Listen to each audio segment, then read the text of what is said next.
Well, people ask me that, and I,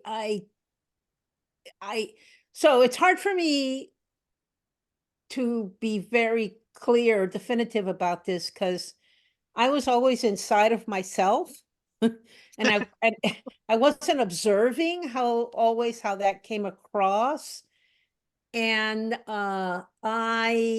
um when I started my career at CIA, I was one of the few new people that was hired in the late 70s, early 80s. That was a time when there wasn't a lot of hiring into CIA. So the age uh, dynamic, I think, played as much of a part as my ethnicity and gender, although my ethnicity was totally weird for that organization at the time. I mean, I was like, no, there was really nobody else like me among the analysts. Um, and I, I certainly found myself holding minority, by which I mean Unpopular? Yeah. non-consensus positions on many issues. And the one in particular that I've talked a lot about was the demise of apartheid in South Africa, which I thought in the mid to late 80s was imminent.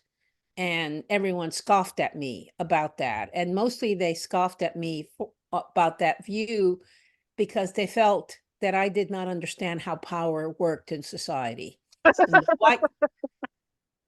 well, I mean, I'm I just think laughing because who but the people who have their power over them to understand how power works. and so but I believe that there were other ways that the non-whites could project power or be powerful in that society. And then the other uh point that I think is relevant here is they say, well, the blacks, I hate to use these words, but that's how they were talked about.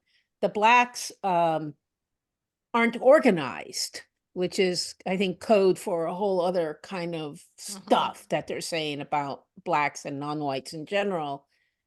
And I remember at the time thinking, oh, their idea of what organization is very limited to kind of this way that they think about organization, hierarchy, clear lines of authority. And just because you don't have that doesn't mean that you can't act together on some issue. But I found it extremely difficult to make those points um, at the time. I mean, I wasn't unpersuasive, but I wasn't persuasive either. And it wasn't until after the 80s, in the mid 90s, that I learned about complexity theory.